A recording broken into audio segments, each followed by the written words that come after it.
You're listening to Short History Shorts audio, where history speaks louder than images. In the quiet scribal chambers of the Middle Kingdom, as pyramids faded and irrigation canals flowed through newly conquered land, another form of construction took shape, not from limestone or mud brick, but from ink, reed pens, and the written word. The Middle Kingdom, particularly the 12th dynasty, marked a golden age of Egyptian literature and philosophical expression.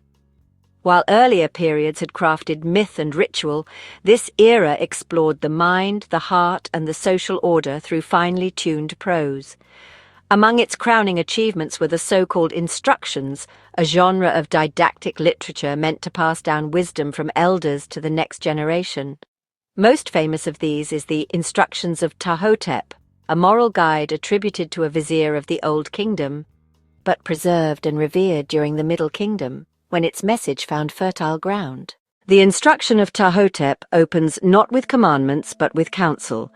It is a manual for ethical behavior, a blueprint for living a balanced, honorable life within Egypt's rigid social hierarchy.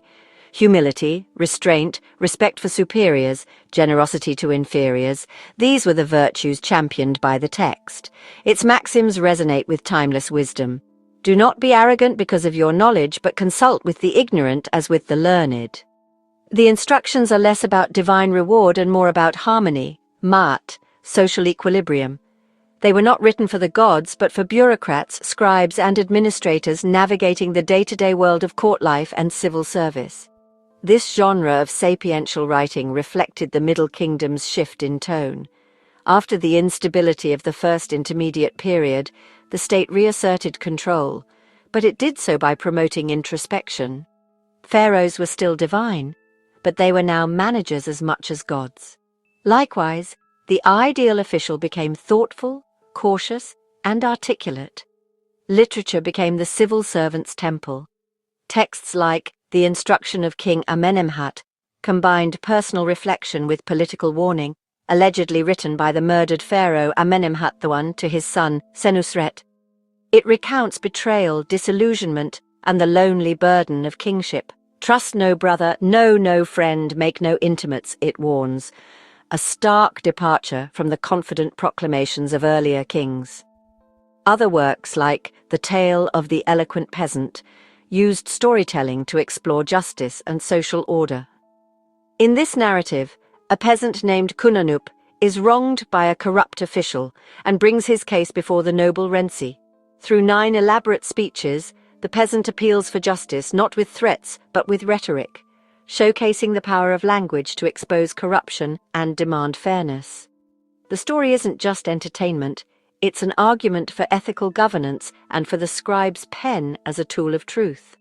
The Middle Kingdom also produced reflective works like The Dialogue of a Man with His Bar, a melancholy text in which a man, tired of life's hardships, debates with his soul about the value of existence.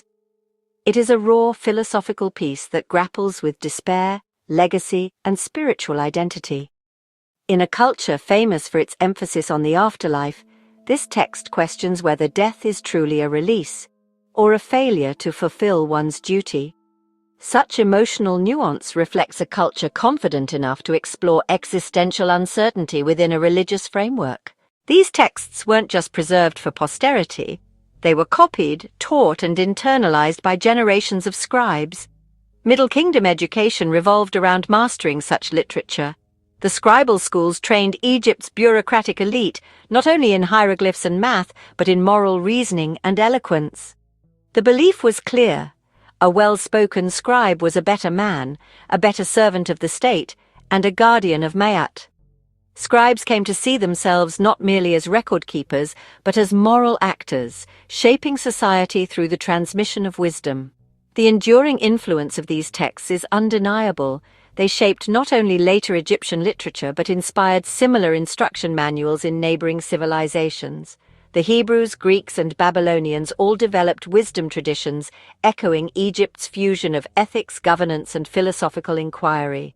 And while Ptahhotep may not have written with immortality in mind, his instructions have outlasted his tomb, his city, and his king, reaching across millennia to speak to a world still grappling with power, fairness, and the human condition. In the end, the Middle Kingdom's literary legacy wasn't monumental stone or golden masks. It was thought, inked into papyrus scrolls, carried in the minds of scribes, and whispered across centuries as a voice of order in a world forever turning toward chaos. The pen in this era was not just mightier than the sword, it was the conscience of the state.